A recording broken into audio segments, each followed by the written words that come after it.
Level 1. Cold clearance.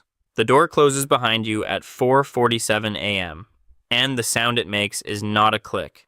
It is a pressure seal, a full atmospheric lock, the kind rated to withstand a 10-bar overpressure event. The corridor ahead drops to negative 18 degrees Celsius. You were told to expect that. You were not told to expect the smell. Frozen earth, mineral, ancient, like the inside of a planet.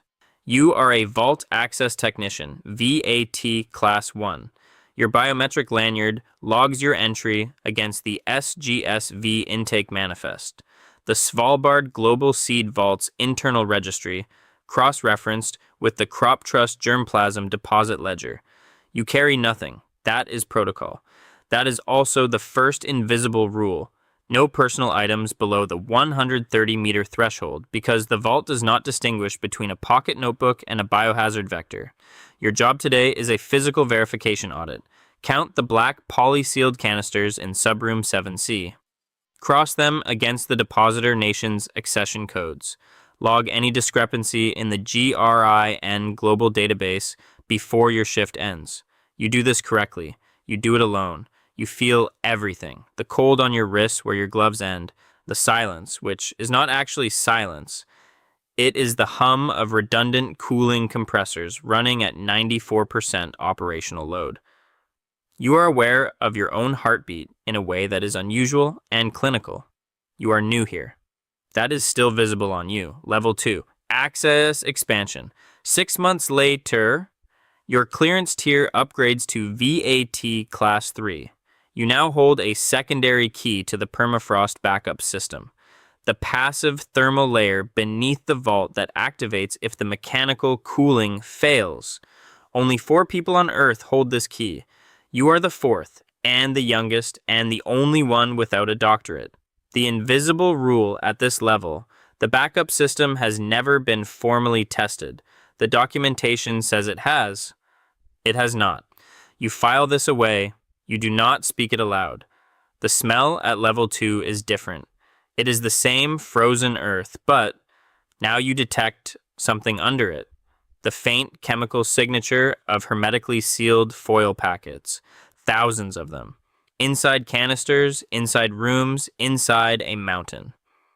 The seeds inside those packets are, in some cases, the last viable genetic material for crops that no longer exist in cultivation. You are now one of the people responsible for that fact. You stop feeling your heartbeat.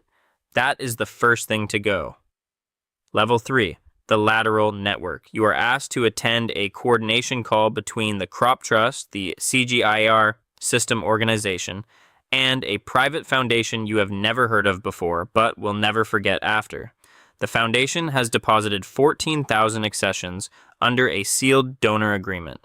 The agreement is not in the public registry. The invisible rule here is straightforward. 12% of all deposits are made under non-disclosure provisions that are legal, documented, and invisible to every journalist who has ever written about this place. You clear your first non-public liaison report, a $42,000 spread through an account structured as a conservation endowment under a non-extradition offshore node in a jurisdiction you are not permitted to name in this document. It is technically a seed storage fee. It is technically correct. You feel nothing about this. That surprises you, briefly.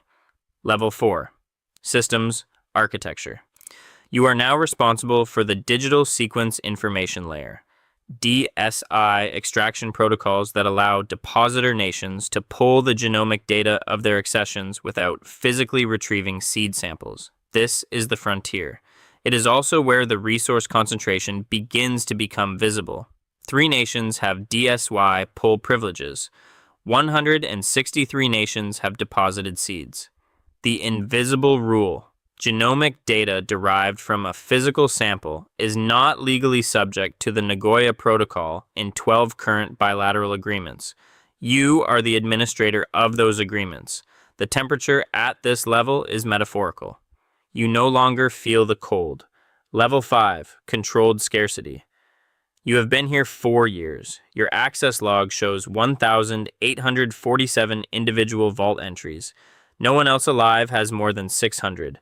You understand now that the vault is not primarily a preservation mechanism. It is a priority signal. What gets deposited, in what quantity, under what agreement structure. These decisions determine which agricultural futures are viable and which are not. You are no longer auditing those decisions. You are making them. The invisible rule at level 5. There is a secondary classification tier, restricted germplasm designation, that flags certain accessions as strategically sensitive. You control who sees that flag. You have never told anyone the list exists. The smell is gone. You stop noticing it somewhere around year 3. Level 6. Institutional silence. You no longer attend meetings. Meetings come to you, and not in person. The calls are encrypted. The attendee lists are redacted before you receive them. And the decisions you ratify are written in the language of conservation biology, but function as resource law.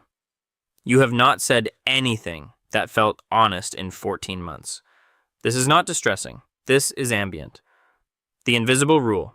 2 of the nations currently listed as active depositors have not had a functioning government in over 3 years. Their accessions remain active. Their access credentials remain valid. Someone is using them. You know who. You have approved it. Twice. Level 7. The architecture becomes you. Your name no longer appears on any public document. Your role does not have a title that exists outside of internal governance frameworks. You are a function, not a person. And you have arranged for this deliberately because visibility at this level is a liability measured in direct, documentable ways. The invisible rule here is the last one you needed to learn. The people who built this system built it to outlast themselves, and they built it specifically so that the person at the top would be interchangeable. You are not indispensable. You are current. There is no smell. There is no sound. There is the hum of compressors that you no longer hear because your nervous system has reclassified it as background. You sit in a room 130 meters below a Norwegian island, and you make decisions that will affect food sovereignty for populations that will never know your name, and you feel, with complete accuracy, absolutely nothing. Level 8. Permanent winter. At this level, you do not enter the vault. The vault exists because you allow it to. Your signature, biometric, distributed, cross-referenced across 3 governance entities, is the final authorization node in the SGSV continuity protocol. Without your periodic re-authentication, the depositor nation access structure rolls back to a contingency framework that no sitting government has the legal standing to override. You are not powerful in any way that would be legible at a dinner table. You are powerful in the way that a keystone is powerful. Not because it is large, but because everything is arranged around its removal. The invisible rule at level 8. There is no exit protocol. There is a succession process, and it takes 4 years to complete, and it requires you to train your replacement personally. And by the time you finish, you will have made them you, and you will discover that this was not a transfer of power, but a copy function. And the copy will not know yet what it has become. At the far end of the intake corridor, a door opens at 4:47 a.m. Someone new steps through. The pressure seal closes. You watch the biometric log populate in real time. A new VAT, Class 1 entry, logged against the accession manifest, carrying nothing, smelling the frozen earth for the first time. They feel their heartbeat. You remember that. You say nothing. You watch. The compressors hum.